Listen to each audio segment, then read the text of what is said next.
अनमोल वचन अखिल भारतीय संत मत सत्संग के संस्थापक और गृहस्थ में आनंद योग के जनक परम संत महात्मा परम पूज्य श्री यशपाल जी महाराज अर्थात परम पूज्य भाई साहब जी द्वारा प्रतिपादित इन अनमोल वचनों का पालन करना अति आवश्यक है। ये वचन हमारी गृहस्थ आध्यात्मिक साधना के लिए मूलभूत सिद्धांत हैं, जो इस प्रकार हैं। हम दुनिया की हर चीज की कीमत आंकते हैं, अपने मानव जीवन की कीमत भी जाने व परमात्मा की प्राप्ति हेतु साधना करें। मनुष्य योनि एक उपहार है, इसीलिए परमात्मा को धन्यवाद देते हुए आधा घंटा प्रातःकाल, आधा घंटा सायंकाल पूजा अवश्य करें। सत्संग, सतनाम व सद्गुरु को प्राथमिकता देते हुए इसी के आधार पर ध्यान योगाभ्यास अवश्य करें व गृहस्थ के कार्यों को परमात्मा का कार्य समझकर उसी की याद में संपन्न करें। हर समय ये ध्यान रहे कि गुरु कृपा द्वारा परमात्मा की पवित्र सत्ता का हमारी आत्मा में वास है, अतः मन में निरंतर अपने इष्ट देव का जाप करें। मान सम्मान की इच्छा न करें व अपमान से दुखी न हो। परमात्मा के अतिरिक्त किसी और का भय न करें। दूसरों की बुराई न करें, न सुने, सत्य व मधुर बोलें, अश्लील शब्द मुंह से ना निकालें, सभी से नम्रतापूर्ण व सुंदर व्यवहार करें। धर्म पत्नी के अतिरिक्त अपने से बड़ी से माता जैसा, बराबर की से बहन जैसा व छोटी से पुत्री जैसा व्यवहार करें। सांसारिक जीवन यापन की आवश्यकताएं अंतहीन है, इसलिए अधिक से अधिक समय सत्संग में व धन परोपकार में खर्च करें। याद रखें, न स्त्री माया है, न धन दौलत, न ही परिवार। माया वह है जो हृदय को परमात्मा से दूर हटा दे। अतः निरंतर सत्संग और सद्गुरु की शरण में रहने का प्रयास करें। भोजन अपने इष्ट को अर्पण कर प्रसाद रूप में परमात्मा की याद में करें। रात्रि में सोने से पहले अच्छे बुरे कार्यों का आत्मनिरीक्षण कर उसका समुचित पश्चाताप करते हुए ध्यान करें व प्रभु की गहरी याद में ही विश्राम करें। परमात्मा तू ही है, तेरी इच्छा पूर्ण हो।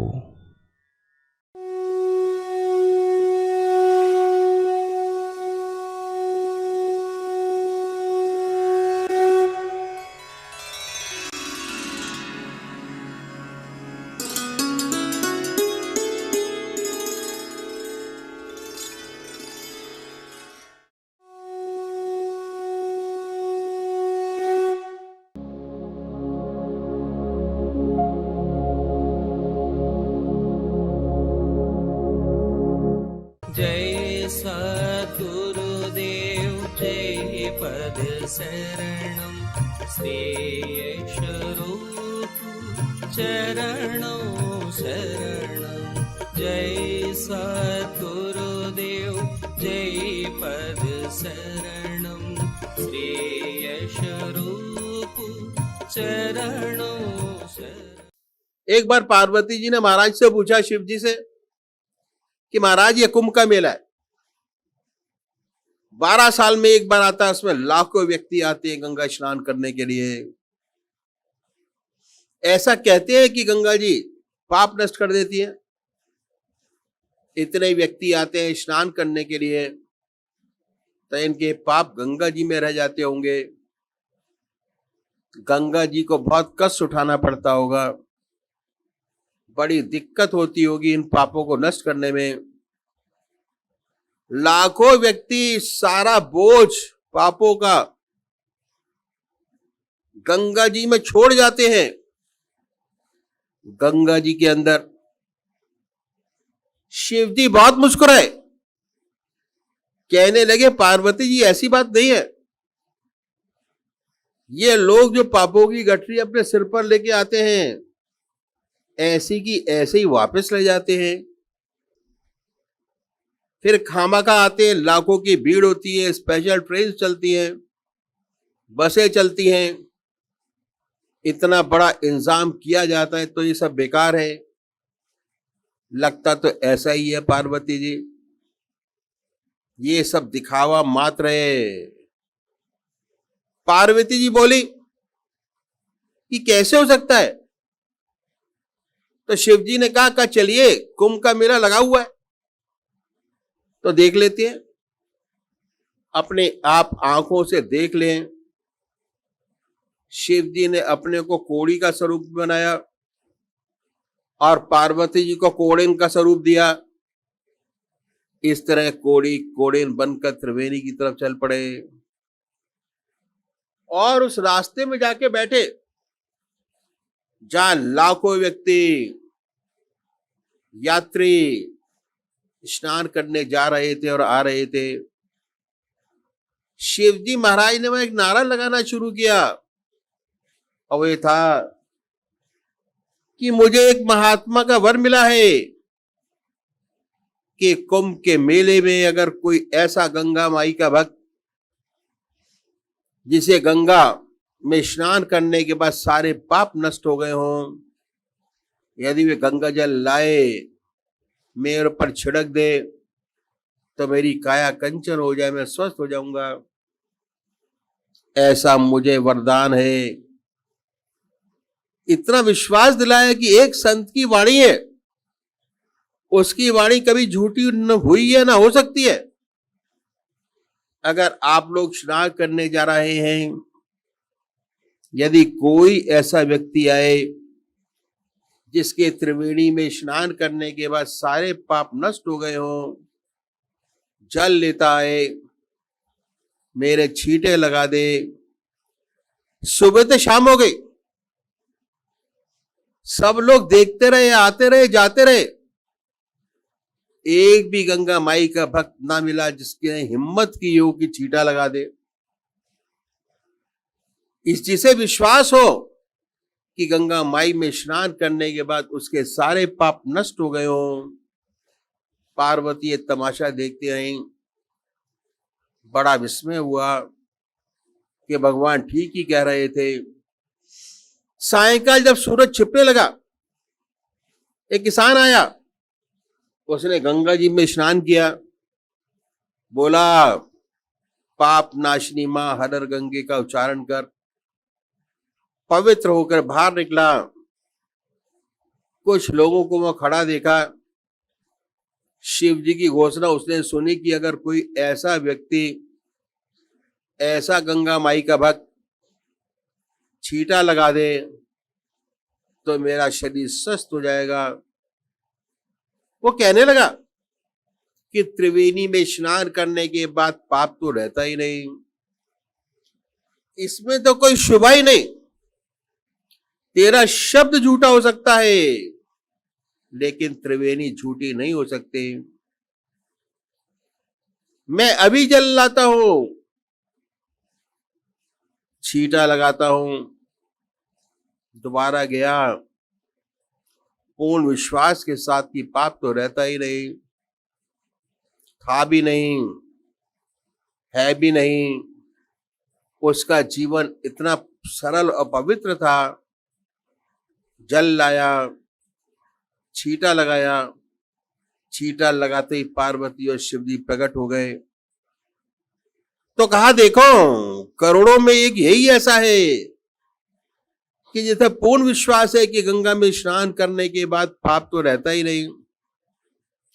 विश्वास आखिरी मंजिल है, वो विश्वास जो अनुभव से हासिल हुआ हो, जिसने आपके जीवन को पवित्र बना दिया हो, ऐसा विश्वास अंत में काम आता है, काम देता है, पार लगाता है।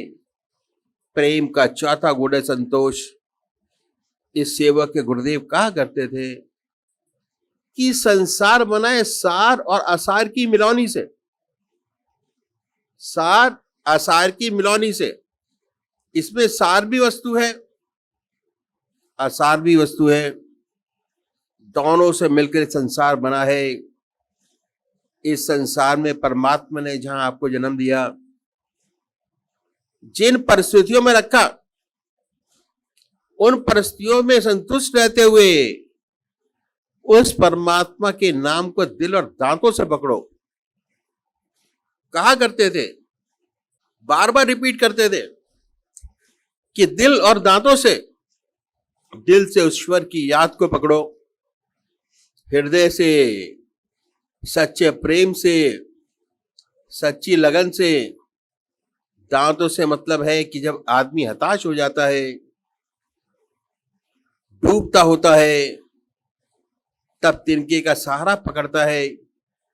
अगर लड़ाई हो रही है और बिल्कुल निराश हो चुका हो तो दांतों से काटने की कोशिश करता है, दांतों से पकड़ने की कोशिश करता है। ऐसे अपने आप को समझाते हुए कि उस परमात्मा के नाम को, चाहे कुछ भी हो जाए, जीवन रहे न रहे, दुनिया रहे न रहे, लेकिन उसके नाम को न छोड़ो।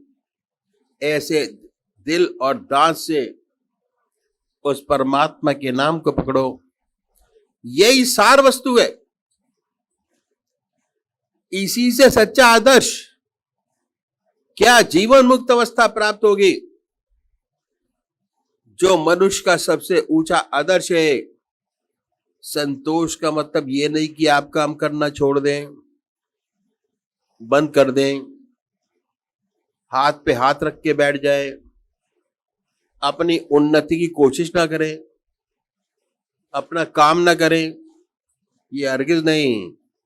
हम लोग तो गृहस्थी है, हमारा रास्ता ग्रस्त का रास्ता है।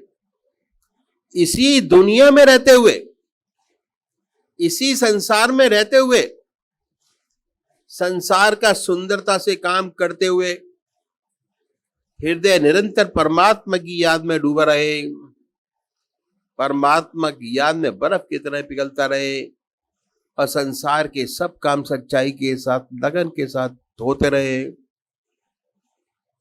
बनते रहे आज से अच्छे। यही हमारा आदर्श है। दस्त बकार दिल बयार, दस्त बकार दिल बयार। हाथ काम करें, दिल ईश्वर की याद करें। तो संतोष के माने ये नहीं कि हम हाथ पर हाथ धर के बैठ जाएं। हमें प्रयत्न करना चाहिए अपनी दुनियावी तरक्की के लिए। हमेशा सच्ची कोशिश करें, सच्ची मेहनत करें, जेलसी द्वेष से बचें।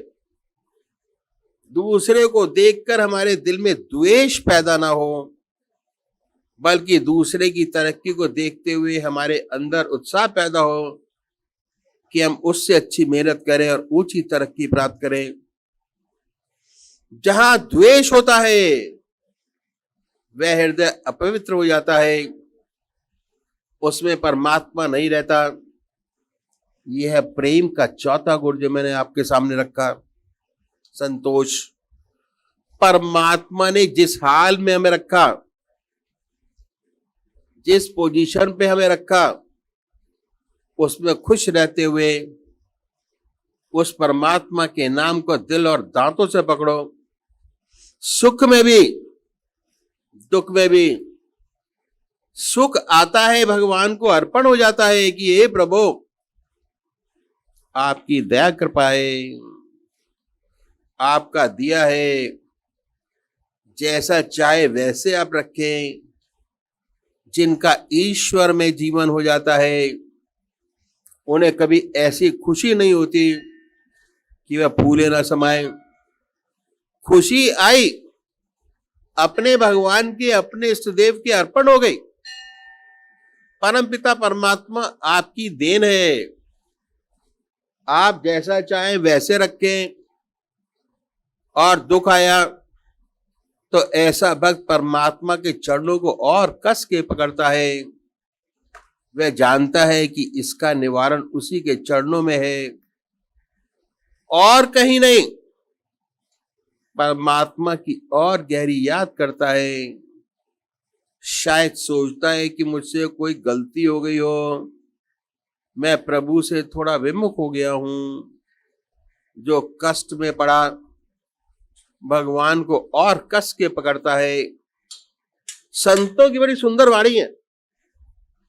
संतों ने कहा है कि मेरा मन सकल सुखों को धावे, पर कोई सुख हाथ न आवे।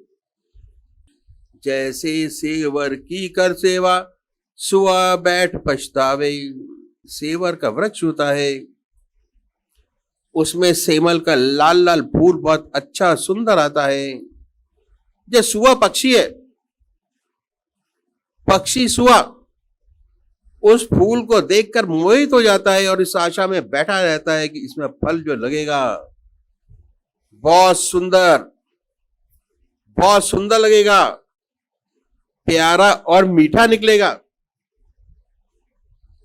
जब फल आता है तो रुई का डोडा निकलता है उसमें से, बड़ा निराश हो जाता है।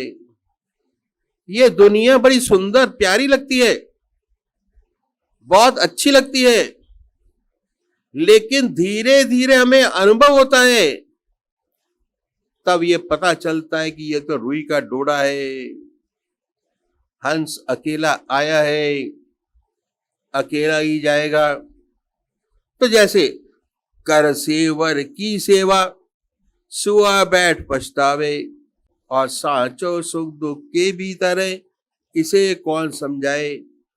और यदि ऐसा दुख, ऐसी तकलीफ आ पड़े, ऐसा सुख दुख के भीतर है, इसे कौन समझाए। यदि ऐसा दुख, ऐसी तकलीफ अगर आ पड़े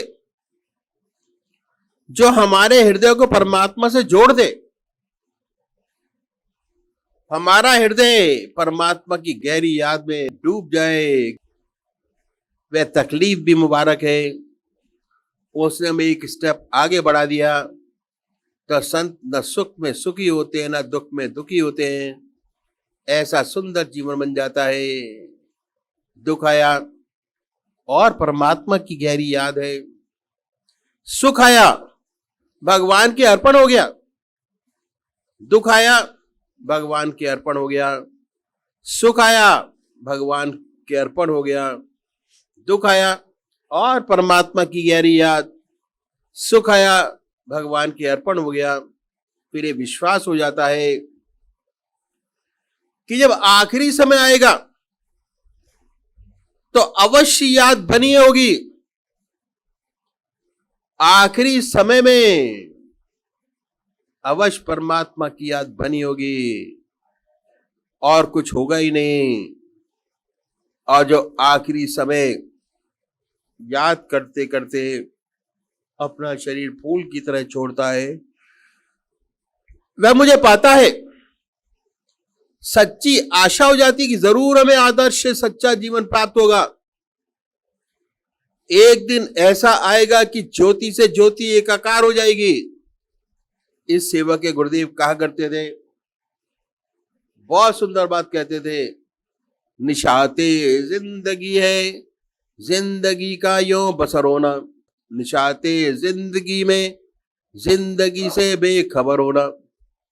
बहुत सुंदर कहा है कि निशाते जिंदगी है, जिंदगी का यो बसर होना।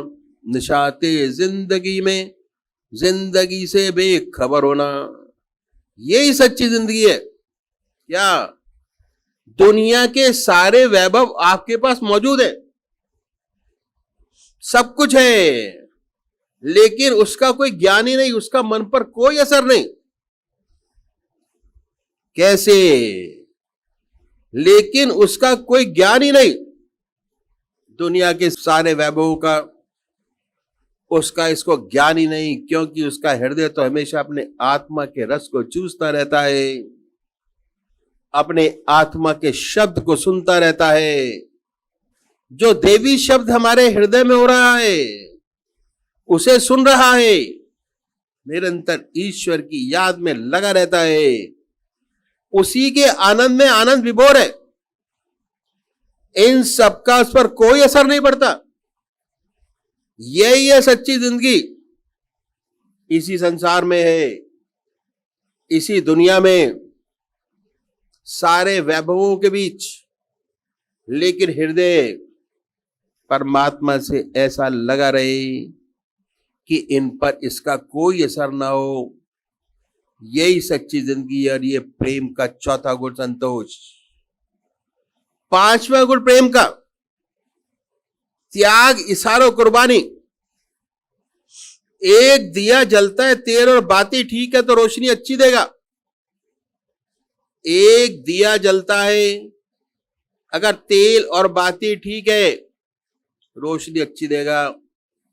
धीरे धीरे चिराग की रोशनी में धुआं हो जाता है तो क्या करते हैं, कैंची से उसे काट देते हैं। तेल और दिया ठीक किया, फिर रोशनी देने लगता है। जब परमात्मा की असीम दया कृपा से हृदय में उस परमात्मा का प्रेम जागृत हो जाए तो ऐसे साधक को चाहिए कि त्याग की कैंची से उसकी लौ सदैव प्रज्वलित करता रहे, उसकी लौ हमेशा जलती रहे। ऐसा ना हो कि उसमें धुआं पैदा हो जाए।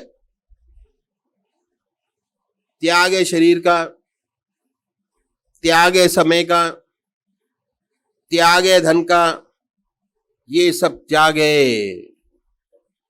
त्याग अपनी लौ को कायम रखने में मदद करते हैं। और सबसे ऊंचा त्याग है मन का, कि मन निरंतर परमात्मा की याद में लगा रहे। एक भी क्षण इधर आदर न हो, सबसे ऊंचा त्याग है मन का। ऐसी लौ उसके नाम की हमारे हृदय में जागृत हो जाए, जो निरंतर जलती रहे।